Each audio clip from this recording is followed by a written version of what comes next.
I'm Decathlon Gamer, and welcome back to Tennis Manager 2023. This is episode number 6. We're approaching the end of our first season, and kind of that make or break point to make sure we actually do get the finances that are going to offset the losses we've incurred for the year, so that we can turn around and invest a little bit to make next year not as bad, which eventually will have us right as rain. For now, I think we have what is, I believe, our final 200 level tournament of the year. I've signed us up for 100 level tournaments the remainder of the year to start making that process a little bit easier. We're competitive at 100 level. We're okay-ish at 200 level. But right now, it seems 100 level is where we are most consistent, win the most, and ultimately earn the most prize money, which is what I care most about right now, to try to offset those losses to set us up a little bit better. So prize money seems to be the most important element that we're into at the moment. We are a 5 seed for this. We'll see if we can at least get through to the quarters, where we might face the 41 junior. Rounds a 6-3, 6-2 victory. We've really cleaned up the double faults with the little strategy tweak that I made last time. And total winners is at 33, so plus 10 over the opponent, and plus 3 on the unforced errors, a little bit cleaner than them. Ultimately comes out to be a fairly easy win. Second round is similarly comfortable. In terms of games, we were actually a little bit better off. In terms of points won, it was 1% more than what we won in the last one. So it wasn't significantly more. It's just we did what we needed to do to come out with wins in game by game through the 2 sets. She was not clean with her serves, and so we found ourselves winning some points the easy way. Total winners was only plus 5. Unforced errors, though, was plus 12. So we're looking at an opponent who was very much error prone, lacking accuracy, too aggressive with the lines, whatever the case may be. Couldn't get that ball in, couldn't get the winners, and we come out fairly comfortable. Fearing what would happen in the quarterfinals, and not only has it come true, but kind of our worst nightmare scenario. So we have the 41st ranked junior and 3 seed for our opponent here. Let's say we do manage to win this one, which I would say we probably won't. But then in the semis, we're looking at the 2 seed 13th ranked junior. That's a really high ranked player to be down in a 200 level tournament. But she's only the 2 seed.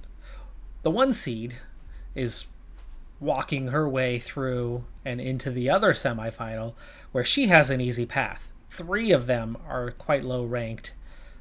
And we've got, in our end of the bracket, we've got nothing worse than a 6 seed for the entire tournament. We squeeze our way past Caustic, though. 4-6, 6-1, 6-1.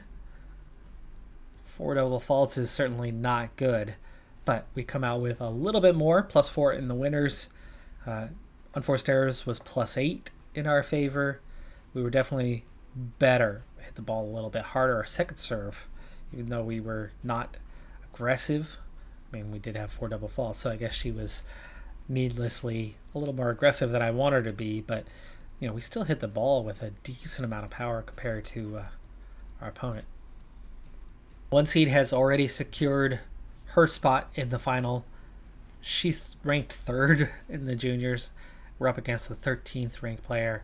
I don't think we're going beyond this semifinal, but it's a semifinal that does pay 1.7K, and it is 200 level, which that's something, because I was predicting that it's the 100 levels where we can get far. Getting to a semi on a 200 level, it's a good day. We go down hard.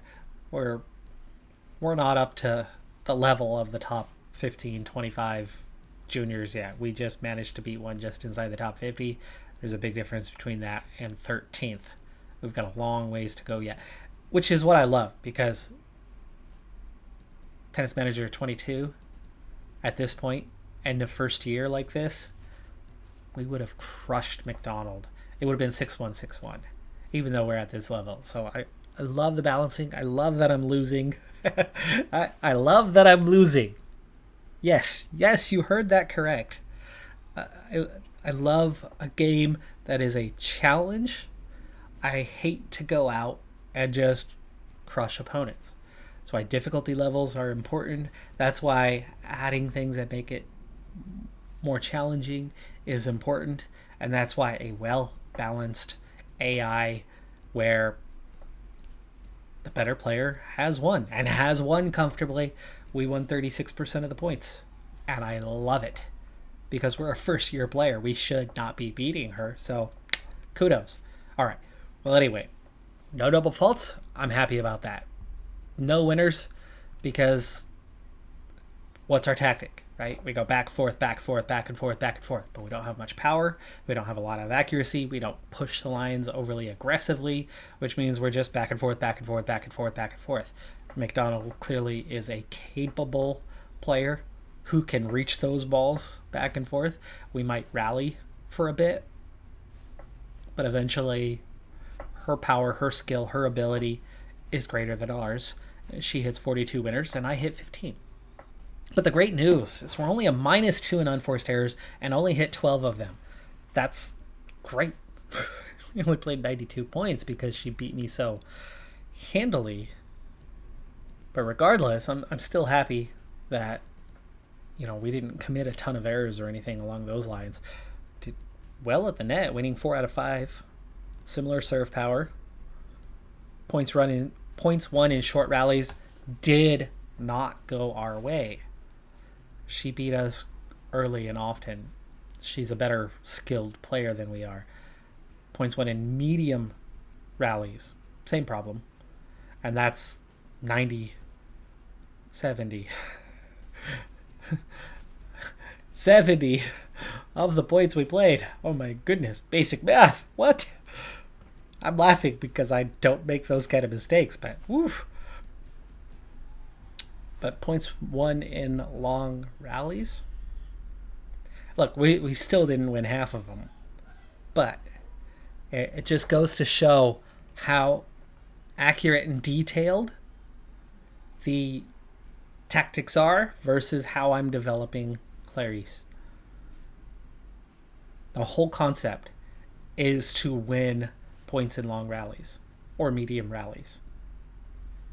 And you could see the longer the rally went on, the better we got. We played less than half as many points to long rallies as we had medium rallies, yet we won just one fewer. I mean, that's a significant stat.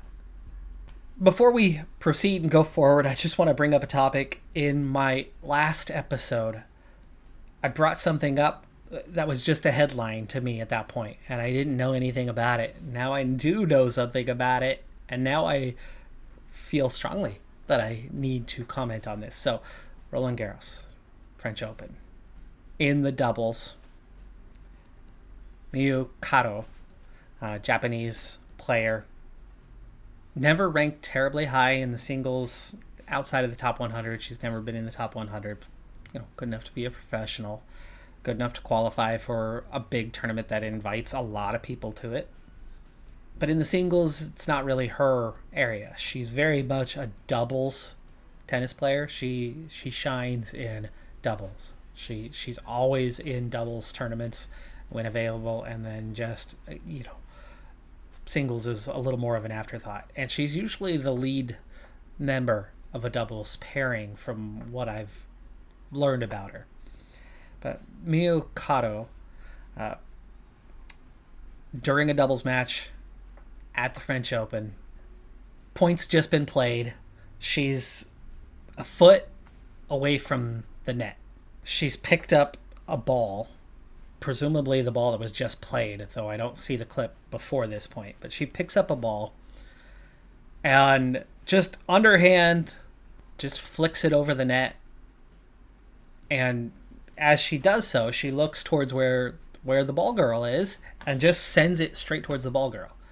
Now, I'm not somebody who watches a lot of tennis. I did grow up going through various sports when ESPN was still a very new thing, and tennis was one of the first sports that they had picked up. And so I did watch tennis 25, 30 years ago fairly regularly.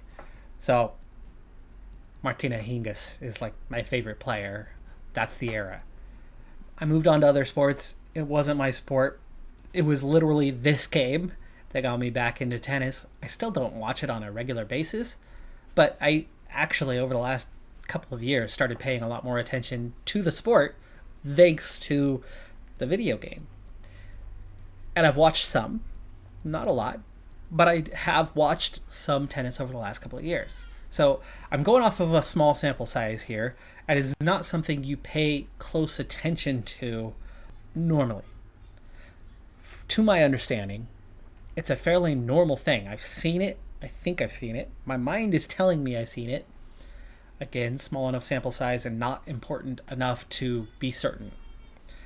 But I believe that it's a common, regular thing that professional tennis players, after every point, you were just serving, you have balls in the slot, whatever they call it, pocket for your shorts, your skirt, whatever, and the extra balls, because you're done serving, it's going to be your opponent's turn to serve. The extra balls, you don't just drop them on the ground.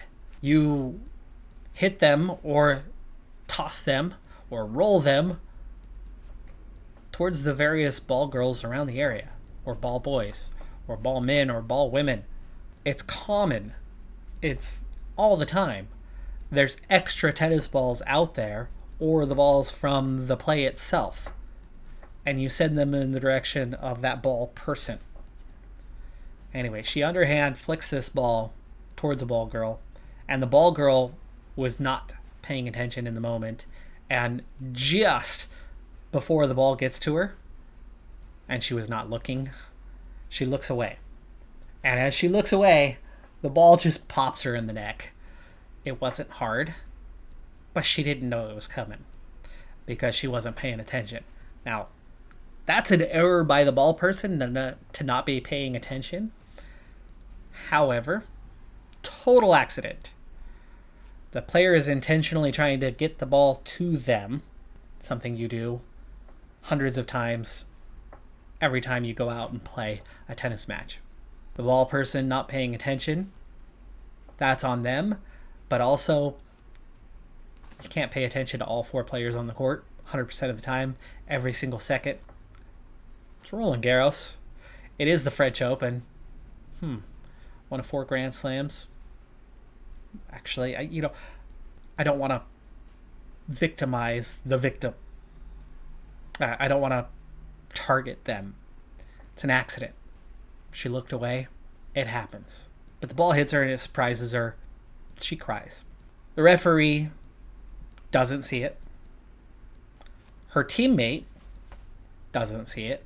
The 2 opponents who are speaking with each other after the point are off to the side on the opposite area.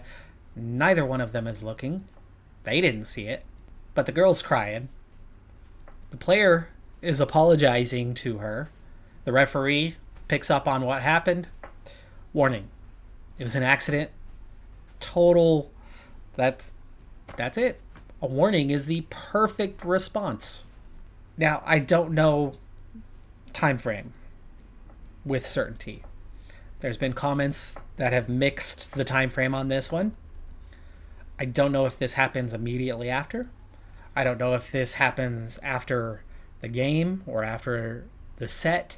Somewhere between this moment and the end of the match, somewhere in there, the 2 opponents go to the referee and start whining about them giving a warning and not disqualifying the player. A couple of officials come out along with the ref. The 3 of them talk it over. The other 2 players start packing up their stuff. It's over. It's done. We're going to get this decision.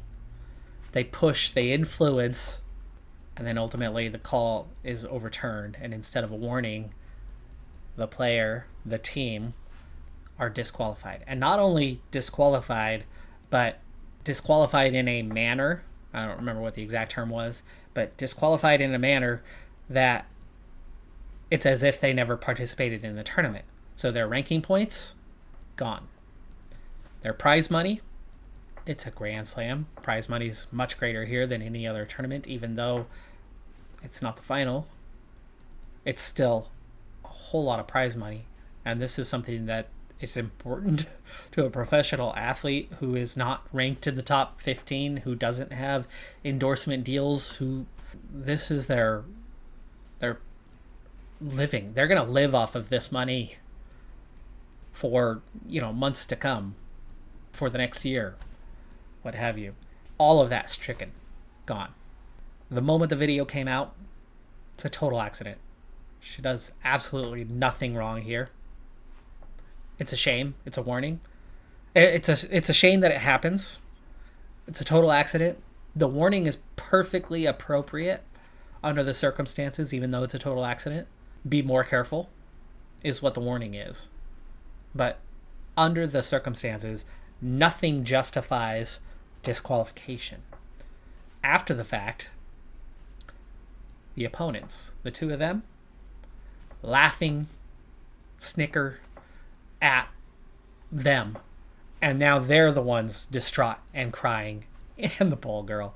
No one's done anything wrong here, with two exceptions. One, those two players in their shameful display, presumably losing. I can see that the only motivation. But their shameful display to not only protest, but then their reaction. Their shameful reaction is horrible to see. The second mistake, to overturn, because of the influence of these athletes, to overturn the decision for something that they didn't even see. Now, I don't know what... I know that you can VAR certain calls, line situations and whatnot. So I don't know what use VAR could be, some sort of video assistance could be under the circumstances. But I don't see how, when they haven't seen it, how that they can overturn and turn it into a disqualification. The two players complaining didn't see it either.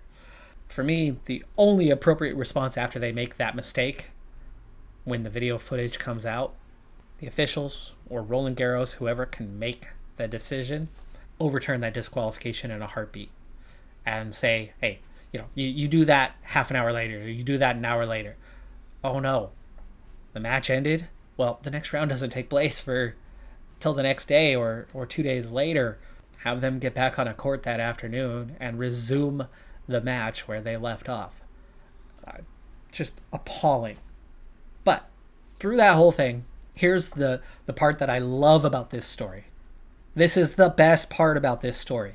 Kato, the player who underhand flicked the ball towards the ball person and unfortunately, accidentally hit the player and is then disqualified. Now, the terrible portion of this is this does not impact her teammate, who is also just is impacted in the exact same way. That player's done absolutely nothing wrong. I believe it was a Japanese teammate, it was a Japanese pair, but her teammate does absolutely nothing wrong, and she is disqualified as well, and she's impacted in the same manner. But for Kato, the one directly impacted, the one whose name is put out there and slandered, well, she was still in another phase of the French Open. There's more than one type of doubles in play. There's mixed doubles. And she was competing in mixed doubles as well. And her, with her German male counterpart, they won! Are you kidding me? They won the tournament. Now, she's ranked 31st in doubles. Her highest she's ever been was 30th, and that was 6 years ago. She's 28. This is somebody who peaked early and fell off and has recently started to rise back up the rankings. She's, 5 career doubles victories. Never won a singles tournament. 5 career doubles victories at World Tour level. But never a Grand Slam. This is her first Grand Slam victory in the mixed doubles. That is a huge, read between the lines, find that middle finger, and give that to those who disqualified her in a very unjust manner. Oh, love that part of this story. That just happened today at the time of recording for this one. I'm recording this a couple days ahead of time, though, as I had some time and I'm sitting down to do this. But, and actually, I'm recording this today because of that, because of I found that story. I wanted to follow up on that one and know more about it. There's been back and forth in the comments of people saying that it was not an accident to their understanding. And so I had to look it up. I had to find out more. And I've seen the video. It was a total accident. It's so wrong for her and her teammate to be disqualified. For her to come back and win, albeit with a different teammate. That's the only part that is still disheartening. To see that, hell yeah. Okay, let's get on with the game. That tournament brought the end of the second hard season. We've moved up from 135th to now 92nd in the rankings. We didn't score as many points. Actually, we really didn't have a great stretch here, but a big part of what we did over this stretch was we competed in larger tournaments. I think we had 2 200s and 2 300s and 2 100 level tournaments. The previous period, we had never been in anything larger than a 100 level tournament, and we won 2 out of 4. Here, we did not win a single tournament, including the 2 100 level tournaments. That happens for a number of reasons, okay? Form. We were talking previously how important form was, and I really, really see how important form is. We won a lot of tournaments in a row because we were just good enough and we had really good form. We play some higher level tournaments, lose handily. The form falls away because we lost after one match or 2 matches instead of playing 5 and winning all 5, that sort of thing. And all of a sudden, the form dips. And we go back and we play a couple 100 level tournaments, which we had previously won multiples of, and struggle. One of those we lost in the first round because we weren't in form. So that's going to be one of the keys to remember as we proceed, as we grow. Prize money, not bad, but that was 6 tournaments versus 4, and we came out with a little less. So all in all, I think it's a good idea to stick with the 100 levels for the rest of the year. Let's hope we can get back and win a couple at least. Oh my. Okay, now this, totally unexpected. This is an invite to a professional tournament with big prize money. I don't know if we're going to win anything, but that big prize money, there's some potential there. We have no idea what kind of draw we're going to get. Probably not a good one, but outside of the seedings, it's all random, right? So we could luck out. And get one win. One win would be massive. The World Cup is underway, and I love this new feature, and we're going to get involved in it eventually. We're not yet. One, as a manager, it's going to be a long time before I am managing World Cup sides, but Clarice Thurman certainly could be, and it goes all the way down to juniors. So the USA is ranked number 4 for their juniors. The reason why I moved the face cam is so we can see the players that have been selected by whoever is managing it right now for this round of the Juniors World Cup group stage finals. This is a big deal here. So Nagunye, Asigwe, Rabman is the interesting one here because we're talking about like top 40 rank for all of these, but Rabman is 71st and 18th. So we're a little young for selection yet. We're a little bit off on the rankings. Not that far. Next year, she might be involved. All right, so we are into our 100 level tournaments. I have not been able to do any training yet. I would like to see, and I'm guessing it's probably complicated with coding, but I would like to see World Cup. If you're not participating, you should be training. There was no training happening last week. But anyway, 100 level tournament, first of 3 to 4 to wrap up the season. Mid-September now. We're in Guangzhou, China, and I'm a 2 seed, so I'm loving our prospects of moving forward. We have a 438th ranked junior in the first round. That's the lowest we've been up against since our first tournament or two. And we're looking at easy second and third rounds. So we should be cruising at least to the semifinal, one would hope. And we have cruised into the semifinal. This is the quarterfinal match. All three matches were quite easy, but this is donuts. And wow, our opponent, 0 aces, 10 double faults, while we had 4 and 1. 19 winners to 8. I guess we didn't play a whole lot of points. As you win each and every game, you're playing less games. Also plus 15 on the unforced errors. Just complete control of this match. Short, medium, and long rallies all going our direction. Long rallies, we actually only played 4. So most of the points, actually, the vast majority of the points, 45 compared to 14, were quick. I mean, this was... Can't play a much faster match than what this one ended up being. One semi has already been completed, and the 1 seed, 62nd ranked player, is in the final. That's going to be a tough final for us. We've beaten players of that caliber, so it's certainly possible, but that Ukrainian would probably be the favorite. But we're all the way up to 74th now in the rankings, so we are climbing, we are getting better. Here we have the 6th seed. She is ranked 141st. It's Hanxi out of China. We've won the semifinal 6-1, 6-2. Really comfortable to this point. It's going to really help build up that form. I don't know how this final's going to go, but we've played enough matches that I don't think it's going to hurt our form. We're in good shape to carry some momentum into the next tournament, regardless of the outcome of the final.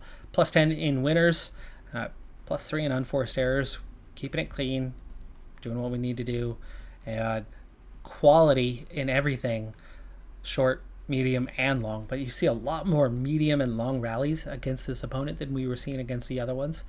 This match definitely went a lot deeper, and yet it's 6-1, 6-2. So this was somebody who made it tough on us, but tactically we just kept at it and kept at it and kept at it. And you can see just how good we were in long rallies, winning 13 out of 17.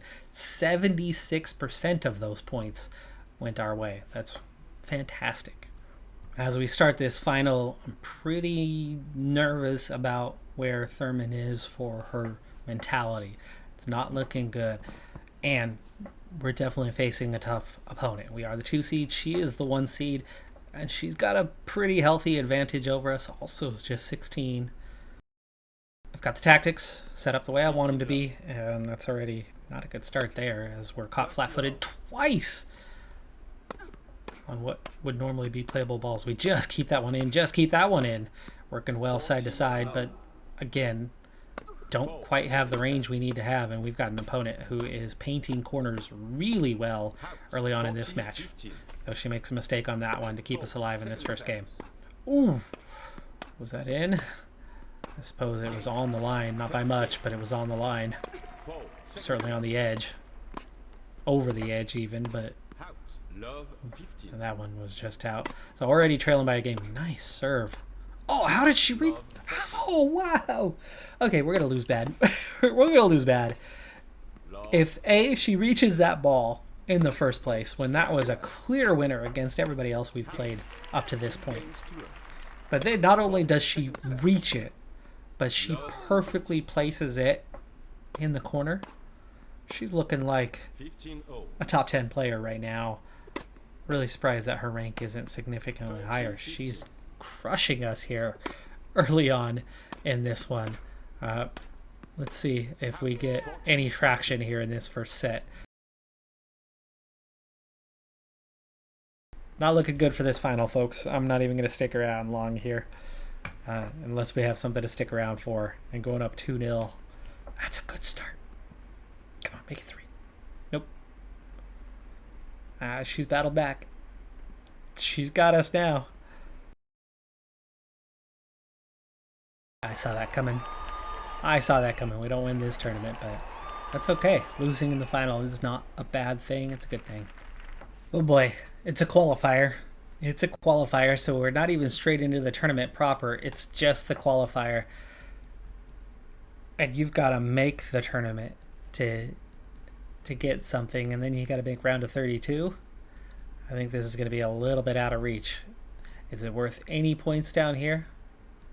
So we get 5 points if we qualify.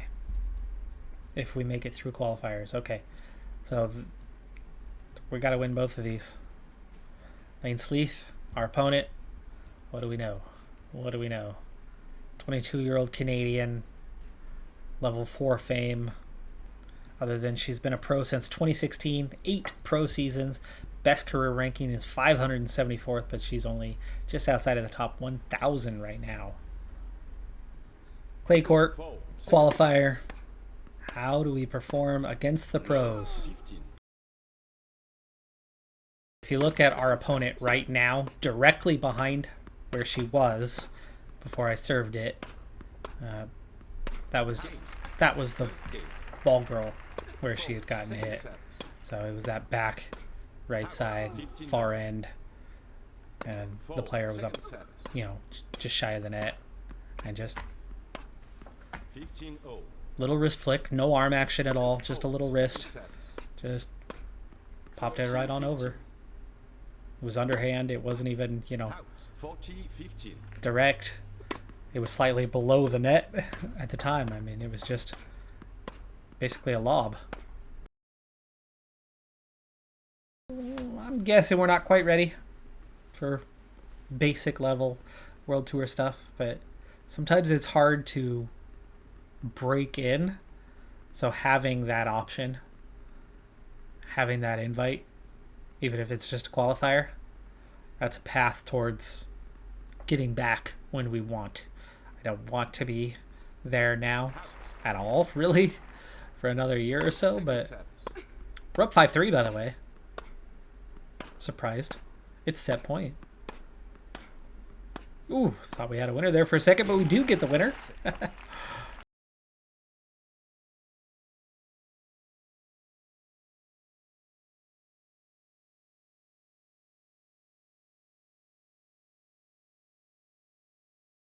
Okay, well, the next game's not going to change anything. And it would be lovely if we could break here. And have a chance. Have another chance. Come on. Yes. Clarice has broke that game, and it's 6-5. And with service. 30-15. 40-15. Match point. Let's go. 40-30. Drive the ball in net. Wait for the next opportunity. We had a really good opportunity there, just didn't place the ball well enough.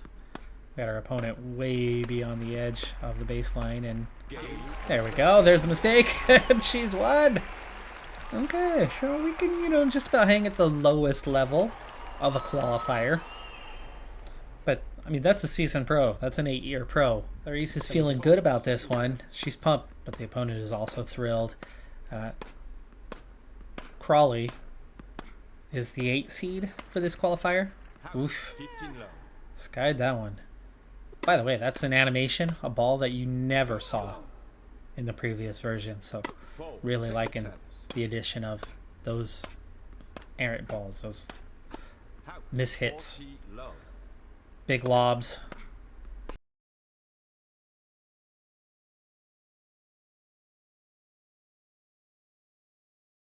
We're 75th in the juniors now, and that's a good sign, right? You're 75th in the juniors, you're making progress. But so we win that first set 6-4. This would be to qualify for the tournament proper. Have to break to get ahead. Now, in terms of the stamina, we're still just over that 50% threshold. She is just a little below, so our opponent is at that point where she's losing accuracy. And she goes long, and it's 6-all tiebreakers. There you go. There you go.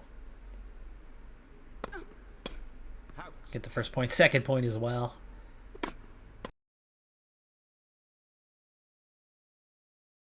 Oof. See, that's a third serve. I don't think you should get 3 serves. I think if you hit that net on the serve and it goes over and lands in, I know you could do that during regular play, but if that's not permitted on the serve, it shouldn't be permitted. Period. Not a replay. It's a fault. Should be. I know what the rules are. But it should be a fault. I shouldn't be able to do it. She shouldn't be able to do it. If you must hit a serve into the serve box without hitting the net, then you must do that. You do it or you don't. It's in or it's a fault. Very opinionated on that. Very strongly opinionated on that. But we win the tiebreaker. And that is for the qualifier. We have qualified. All right, folks. Well, I thought I might reach the end of the season for this episode, but things happen. Things happen in the real world that I gave 10-minute commentary on. Sorry. I even came back to the topic again. Sorry if that wasn't what you were here for, but felt relevant.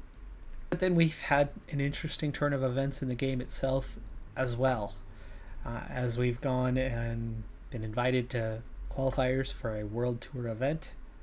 And then we make it through the qualifiers. Now we make the tournament proper. I'm not looking to go anywhere with that tournament. Really not. I don't think we're going to get very far. That was qualifiers. Those are the weakest players trying to get in. We're going to be facing better opposition. We're probably going to be out in the first round. But I ran myself out of time. So we're going to pick up with that tournament proper next time.